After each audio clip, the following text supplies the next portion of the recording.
Hi, everyone. Welcome to Whispered Revenge, where silence hides secrets and whispers reveal them.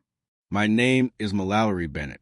I'm 28 years old, and the night my mother threw my life onto the driveway, I still had drywall dust on my blazer from a renovation site across town. I had just finished a 14-hour day adjusting lighting plans for a restored 1920s theater, and all I wanted was to shower, answer two emails, and go to bed. Instead, I turned into my parents' cul-de-sac and saw my clothes, sketchbooks, laptop stand, winter coats, framed certificates, and half my childhood dumped across the concrete like the world's ugliest yard sale. My father stood beside the garage with a bullhorn like he was hosting a carnival. "Attention, everyone," he shouted. "We're finally kicking out our 28-year-old deadbeat daughter." My mother knelt by my suitcases, dragging a dripping paintbrush across the fabric in thick red letters. "Pathetic." My younger sister laughed while taping cardboard signs to folding chairs at the edge of the driveway. "Free junk from a worthless leech." Neighbors slowed their cars. Someone across the street lifted a phone and started recording. Then my mother raised a bullhorn and screamed a line she wanted the whole block to remember. She owes us $16,000. She hasn't contributed a thing in 3 years. I didn't cry. I didn't beg. I just stood there long enough to understand that this was planned, rehearsed, and meant to break me in public. So I picked up what hadn't been smashed, loaded my car in silence, and when I finally looked at them, I said, "This isn't over. You're going to regret tonight." They laughed so hard my mother had to wipe tears from her face. "With what?" she yelled. "What could you possibly do? Failure. Before I tell you what happened 3 weeks later, and why my phone started exploding so hard I had to throw it face down into a sink, tell me this. What time is it where you are right now? And where are you watching from? I want to see how far this story travels." I spent that first night in my car behind a 24-hour grocery store, parked beneath a flickering light with a back seat jammed full of my life. At 2 a.m, after the adrenaline wore off, I started taking inventory with my phone flashlight. 3 broken frames, 1 cracked tablet, 2 paint-soaked suitcases, my drafting case bent at the corner, a velvet box containing my grandmother's ring, empty. That missing ring hit me harder than the bullhorn had. By sunrise, I was in a motel off Independence Boulevard with my clothes piled on a chair and a pounding headache behind my eyes. That was when I finally watched the video my sister had posted. She had live streamed the whole thing, not secretly, proudly. There she was, panning across my belongings like a reporter at a disaster scene, zooming in while my mother shouted about debt, and my father called me lazy, spoiled, and useless. Thousands of views had already rolled in because people love a public stoning when it's packaged as tough love. That morning, names finally stopped being Mom, Dad, and my sister in my head and became what they really were. Denise Bennett, Grant Bennett, and Brooke Bennett. 3 people who knew exactly which wounds to cut because they had spent 28 years studying where I bruised easiest. The lie they told the neighborhood that I owed them $16,000 and had contributed nothing in 3 years was almost funny if it hadn't been so dangerous. I had paid more than that into the house. Quietly, because Denise always framed her demands as family emergencies, the HVAC repair, property taxes, Brooke's tuition shortfall 1 semester, a temporary utility catch-up that somehow never ended. They said I was living there for free, but my checking account told a different story. I knew because I'm the kind of person who keeps spreadsheets for everything. Occupational hazard. When you spend your days calculating light angles, fixture loads, and restoration budgets, you get very good at saving receipts. By noon, I had booked a storage unit, rented a small furnished studio on a month-to-month lease, and called the only person I trusted not to tell me to calm down. Reagan Cole had been my closest friend since community college, long before I became an architectural lighting designer, and long before she became a local investigative producer for a regional news station. She didn't ask whether I had somehow caused this. She listened to video once, went silent for 5 seconds, and said, "Mallory, save everything. Posts, texts, bank transfers, every voicemail. Your family didn't just humiliate you, they built a record." She came over with cold brew, packing tape, and the first sentence that made me feel human again, "You are not crazy, and you are not the villain in their version." Then she added the part that changed everything. "Also, Brooke's live stream captured more than they realize. Your mother admitted the exact amount on camera. If that number is fake, we can prove it. And if it's not, they may have to explain where your money actually went. That was the first moment the night stopped feeling like an ending and started feeling like evidence. 2 days later, Reagan walked me into the office of her older brother, Nathan Cole, a civil attorney with the kind of calm voice that makes panicked people sit down before they fall over. His walls were lined with framed degrees and one ugly lamp that flickered every few minutes, which I noticed immediately because bad lighting has always bothered me more than it should. Nathan watched the live stream, read the first stack of screenshots, then asked for my bank statements, transfer records, Venmo notes, and email history with my parents. I expected him to give me a dramatic speech about justice. Instead, he leaned back, folded his hands, and told me something much colder. I had a client 2 years ago whose family publicly smeared him. He said he wanted a revenge fantasy. What he got was 6 months of legal bills and no satisfaction because he didn't have documentation. You do. That's the difference between pain and leverage. Then he started laying out facts I hadn't wanted to see. Denise had repeatedly texted me requests marked urgent. Tax payment, insurance notice, mortgage shortage. Keep this between us. Don't upset your father.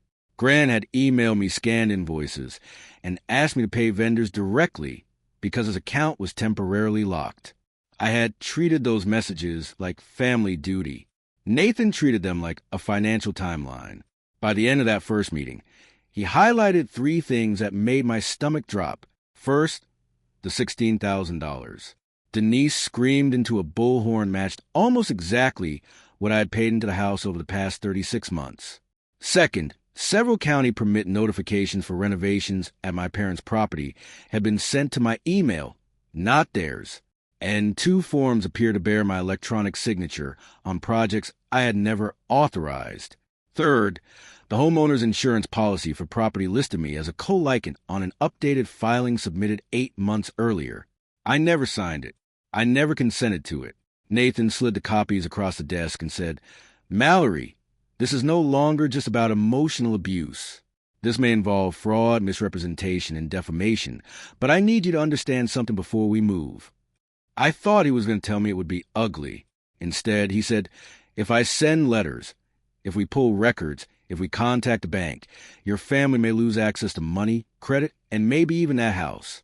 Once this starts, there's no pretending it was just a family disagreement. Are you ready for that?" It should have taken me longer to answer. They were still my family. Denise used to pack my lunches with notes. Grant taught me how to change a tire. Brooke used to crawl into my bed during thunderstorms. But families don't get a lifetime license to crush you.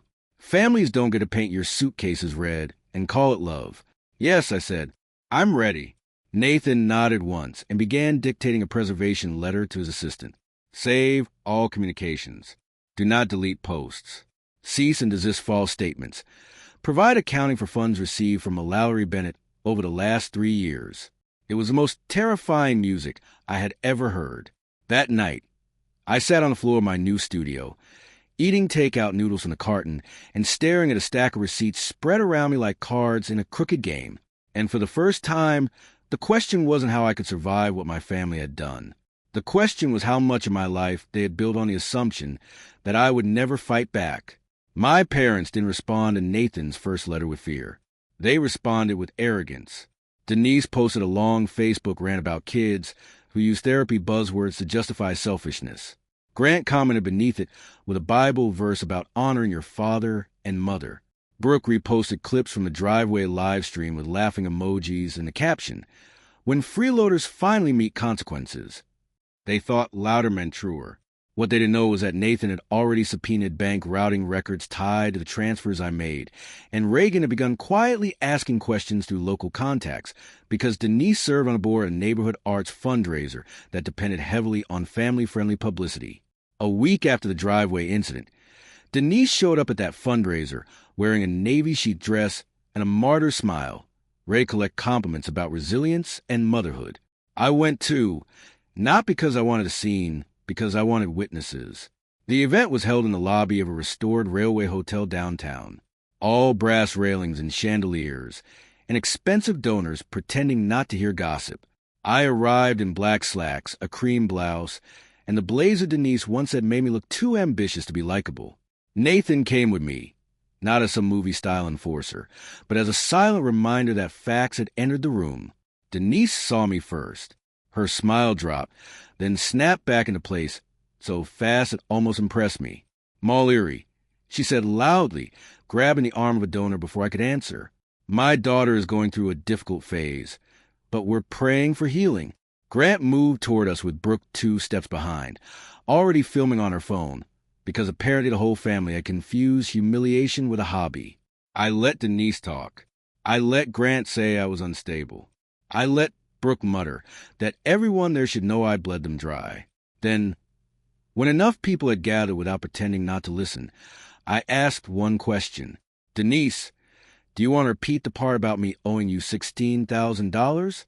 She lifted her chin. "Absolutely." I took out my phone, connected it to the portable speaker Nathan had handed me outside, and played the driveway clip where she shouted the figure into the bullhorn. Then I held up printed transfers, each with dates, amounts, and memo lines: property tax, furnace repair, school payment, insurance shortfall, emergency plumbing. I read them one by one, not raising my voice once. "This is 00 for county taxes. This is $2,200 for your HVAC replacement. This is $800 for Brooke's tuition balance. This is the insurance premium you told me would prevent cancellation.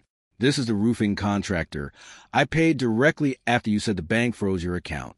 The room went quiet in a way I had never heard before. Not empty, but stunned. Denise's color changed. Grant told me I was embarrassing them. "No." I said what embarrassed you was being told no for the first time. Then Nathan stepped forward and introduced himself. Not theatrically, just clearly enough for the donors, board members, and volunteers nearby to understand that the rumors now had paperwork. He didn't threaten anyone. He simply stated that false public claims about debt, contribution, and dependency had been documented and were being reviewed, along with possible unauthorized use of my name on property and insurance documents. Brooke lowered her phone. Denise tried to laugh it off, but the laugh sounded like glass cracking. One woman from the arts board asked whether the live stream was real. Another asked whether the family had in fact thrown my belongings outside. Grant began talking too fast, which is what guilty men do when they realize there are no sympathetic shortcuts left. I walked out before the argument could become mud. In the parking garage, my hand shook so badly I dropped my keys twice. Nathan picked them up, placed them in my palm, and said, "That was not revenge. That was correction. The revenge part is what happens when institutions start caring." 3 days later, the fundraiser board suspended Denise pending review. 2 sponsors pulled out, and my family still didn't understand that the worst part hadn't even started. The social media war exploded exactly the way Nathan predicted it would. Denise doubled down with a post claiming I had doctored records and manipulated private family generosity into a public attack. Grant wrote that I was bitter because I had failed in life and needed someone to blame. Brooke uploaded a teary video insisting I had always resented the family because I couldn't handle adult responsibility. For about 6 hours, it worked. People who barely knew us shared half-informed opinions. Distant relatives crawled out of nowhere to say blood should stay private. Old church acquaintances posted comments about grace and rebellion, as if there were medals for using scripture to excuse cruelty. Then Reagan aired a segment without naming every legal detail, but with enough verified information to shift the ground under my parents' feet. It focused on a broader pattern: public shaming of adult children, coercive family financial control, and the dangers of false online narratives when video evidence and payment records tell another story. My face was partially obscured. The driveway footage wasn't. Neither was the bullhorn. Neither were the signs. Neither was Brooke's own live stream chat cheering, while my thing sat in paint. Public sympathy swung so hard it almost gave me whiplash. People didn't need me to cry on camera. They just needed to see what Denise and Grant had done with their whole chests and no shame. Once the story shifted, consequences started arriving like dominoes. The neighborhood arts board asked Denise to resign permanently. The dental practice, where she worked front desk, placed her on administrative leave after parents complained about her online conduct. Grant's small custom cabinet shop lost 2 pending contracts when clients emailed asking whether the man who screamed his daughter through a bullhorn was the same man they wanted in their homes. Brooke's sorority-style influencer side hustle collapsed almost overnight when brands backed out and comments flooded with clips from the driveway. Meanwhile, Nathan filed a formal demand for retraction, preservation of all digital material, and a full accounting of funds they claimed I owed. He also sent notices regarding possible identity misuse after we obtained copies of county submissions that appeared to contain my digital signature. My phone started filling with unknown numbers. Some were reporters fishing for quotes. Some were relatives who had ignored me for years, but suddenly wanted both sides. Some were strangers calling me brave, which I didn't know how to carry because bravery sounded cleaner than what I actually felt. What I felt was tired, furious, vindicated, heartsick. Then came the first real crack of my sister. Brooke sent a message at 1:14 a.m. I didn't know Mom used your name on paperwork. I swear, she said you'd agreed. Please call me. I didn't respond. 15 minutes later came another. She says, if you just tell people this is a misunderstanding, all of this stops. That message told me everything I needed to know. They still thought my silence was the lever. They still believed I existed to clean up their mess. So, instead of calling Brooke, I sent Nathan the screenshot. The next morning, he forwarded a county notice confirming an inquiry into discrepancies on permit applications tied to my parents' property improvements, a detached workshop conversion, electrical upgrades, and a back addition that had increased the home's appraisal. Improvements done while Grant told me the house was barely staying afloat. Improvements filed using a name and email address that pointed right back to me. That same afternoon, the lender reviewing my parents' pending refinance suspended the application. Their access to quick cash vanished. The house that had served as Denise's stage in Grant's kingdom suddenly became a liability with paperwork attached. That was when the calls began changing tone. Not angry, panicked. Mallory, pick up. This has gone too far. The bank is asking questions. Your mother is having chest pains. Brooke is falling apart. We can talk this out as a family. Funny how family always becomes sacred the minute accountability enters the chat. Exactly 3 weeks after Denise painted my luggage and called me worthless, I was reviewing lighting mock-ups in my office when my phone started vibrating across the desk like it was trying to escape. One call, then another, then 3 at once. Grant, Denise, Brooke, my Aunt Celeste, my cousin Dean, an unknown number from the county office. Then a flood of texts so fast I could barely read them. Call me now, please. They're saying forgery. The insurance policy got flagged. Why would you do this to us? We need you to confirm you approved everything. Answer your mother. Mallory, this is serious. Mallory, please. My work phone rang. 2. Then my email lit up. Then voicemail after voicemail slammed in until a notification count broke into numbers I had only seen when a celebrity dies. 56 calls in under an hour. It felt like every minute was being bombarded from 6 directions at once. I carried the phone to the break room, turned on the sink, and laid it face down beside the faucet because hearing it vibrate against the counter made me feel like I was trapped inside a hornet nest. Nathan told me not to answer anyone until he reviewed the latest documents. When he called from his direct line, his voice was steady in that way lawyers use when something is either very bad or very good, depending on which side of the desk you're sitting on. Mallory. He said the insurance carrier opened a fraud review because your parents tried to reference your co-liken status during a claim-related update, and you disputed that status in writing. The county inquiry also confirmed mismatched IP data on 2 permit submissions, and the lender wants explanations for recent financial transfers versus public claims that you were a dependent debtor. Their refinance is frozen. So that's why they're panicking, I said. That's part of it, he replied. There's more. Denise's employer terminated her this morning after a conduct review. Grant's biggest commercial client paused all work until this clears. And Brooke. Well, Brooke may be the only one who actually understands how bad this is. An hour later, Brooke proved him right by showing up outside my office building with no makeup, swollen eyes, and none of the smugness from the driveway. She looked younger than I had seen her in years, less like the family mascot, and more like a 23-year-old who had finally realized cruelty doesn't stay fun when it boomerangs. I met her downstairs in the lobby because I refused to let my chaos into the workplace I had fought to build. "I'm not here for Mom," she said before I even spoke. "I'm here because Dad keeps saying you can fix it if you just tell him you approve the insurance and permit stuff. Did you?" "No." Her face folded in on itself. Then Mom lied to all of us." "Brooke," I said quietly, "Mom didn't just lie. She used me, and you filmed it while she did. That landed." She sat down hard on the lobby bench and covered her mouth. Between tears, pieces finally came out. Denise had been juggling bills for years and hiding notices from Grant until they became emergencies. Grant, desperate to keep up appearances, approved shady shortcuts whenever a bank form or contractor deadline got too close. Brooke had known about the live stream and the public shaming stunt, but not the paperwork in my name. She thought they were forcing me out to teach me responsibility. She really had believed their script. I should have felt satisfied. Instead, I felt tired in my bones. This is what toxic families do. They hand out roles until everyone forgets they're choosing them. The scapegoat, the hero mother, the loud father, the golden child, the peacemaker relative. Brooke wasn't innocent, but she also wasn't the architect.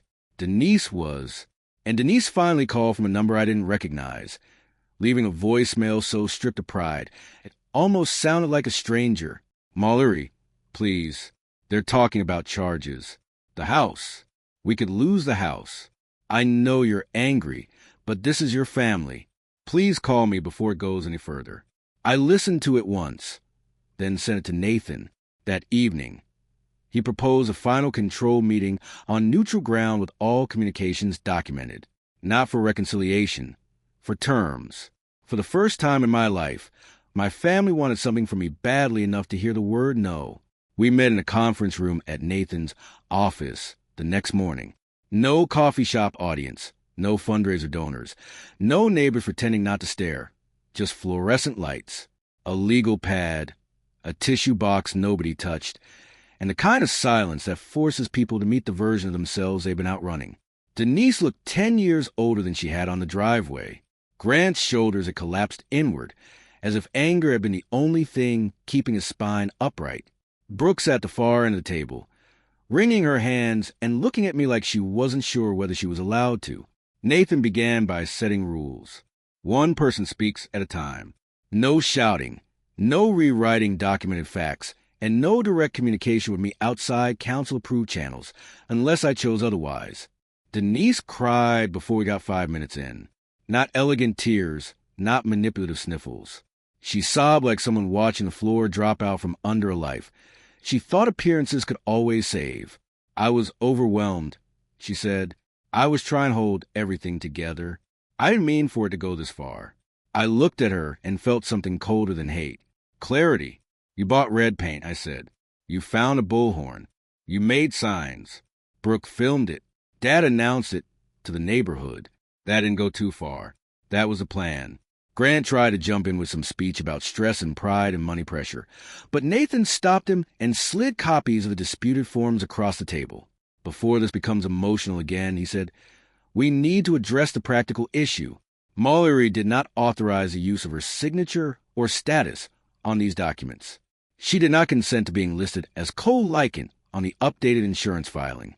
She does not owe the $16,000 repeatedly claimed online and in public. In fact, available records show the opposite." Denise whispered, "We'll pay it back." Nathan answered for me. "Repayment is one condition, not the only one." Then it was my turn. I had rehearsed something fierce and cinematic in my head the night before. But when the moment came, I didn't need theatrics. I needed precision. Here's what happens next. I said, "You publish a full written retraction, not vague, not spiritualized, specific. You admit that I contributed financially to the household. You admit I was publicly humiliated. You remove every post, video, and comment attacking me. Brooke leaves a live stream down permanently and posts an apology of her own. Dad sends written notice to the clients he lied to if my name was ever mentioned. Mom, you repay every document $1 on a schedule Nathan approves. You do not contact my workplace. You do not show up at my home. You do not ask relatives to pressure me. If any of that happens, Nathan proceeds without negotiation. Denise stared at me like she had never seen me before. Maybe she hadn't. Maybe I had never let myself be this visible. Brooke started crying quietly and said, "I'll apologize. I will. I was awful to you." That part hurt more than I expected, because for 1 second I saw the little girl who used to bring me popsicles on the porch in summer. "You were," I said, "and I'm not ready to make that easy for you." Grant asked whether I was really willing to let the family fall apart over a misunderstanding. I almost laughed. "No," I said, "the family fell apart the night you made a show out of throwing me away. I'm just refusing to be buried under it. There's a moment when controlling people realize guilt no longer works, where you can physically see the strategy die in their eyes. Denise reached that moment first. She stopped begging, stopped reframing, stopped calling me dramatic. She just looked tired and ashamed and smaller than the woman with the bullhorn. "What if we do all of it?" she asked. "What happens then?" I answered honestly, because lies had wrecked enough of my life already. Then, maybe one day I stop flinching when my phone rings. Maybe one day I remember you without hearing a crowd laugh. Maybe one day I decide whether there's anything left to rebuild, but it won't happen because you're my family. It'll happen only if you become safe. By the end of the meeting, Denise had agreed to resign from the last community committee still clinging to her, issue the retraction, and begin repayment. Grant signed an acknowledgement regarding the false public debt claim and agreed to stop all direct contact. Brooke volunteered a written apology and, to my surprise, asked for therapy referrals instead of forgiveness. Nathan later told me that was the first genuinely smart thing anyone at that table had done. The public statements went out within 48 hours. Denise was dragged online. Yes, but more importantly, the record changed. Grant's silence became the apology he could actually manage. Brooke's followers watched her admit she had helped humiliate her own sister for approval and attention. Some people mocked her. Some people thanked her for telling the truth. I didn't care which. I cared that the lie was dead. And as for the house, they kept it barely after scrambling through a payment plan and selling assets Grant had once treated like symbols of status. They did not lose everything. They lost the fantasy that they could do anything to me and still call themselves righteous. I moved into a sunlit apartment above a bookstore in Southound, filled it with warm lamps, clean lines, and exactly nothing that smelled like fear. A month later, I got promoted to lead designer on a theater restoration project. I had almost lost myself in the chaos of that family war. The night we tested the final lighting sequence, I stood alone in the balcony and watched the dark stage come alive under cues I had built myself. Soft amber on the proscenium, cool wash over the velvet curtains, gold blooming across plaster that had spent years cracked and ignored. It struck me then that restoration is not about pretending damage never happened. It's about refusing to let damage be the final design. That's what I did. I didn't destroy my family. I stopped volunteering to be destroyed by them. And the lesson cost more than I wanted it to. But I learned it all the same. Blood does not outrank self-respect. Sometimes choosing yourself is the only honest form of love left. Love for your future, your sanity, and the version of you that still deserves peace. So, if your own family has ever made you feel like a burden, like a debt, like a mistake they could drag into the street and label worthless, remember this. Walking away is not weakness. Telling the truth is not betrayal. And saving yourself is not selfish. It's survival. If you have been sitting in that conference room looking at the people who broke you and finally realizing you no longer needed their permission to heal, would you have chosen them or would you have chosen yourself? In my opinion, this story is powerful because it shows that the deepest wounds often come from the people closest to us. What made Mahler's response so satisfying wasn't revenge alone, but the fact that she chose truth, self-respect, and accountability instead of chaos. That's what makes this story feel meaningful rather than just dramatic. Sometimes walking away is the bravest thing a person can do. If you were in Mallory's position, would you have forgiven your family after the truth came out, or would you have chosen to cut ties completely?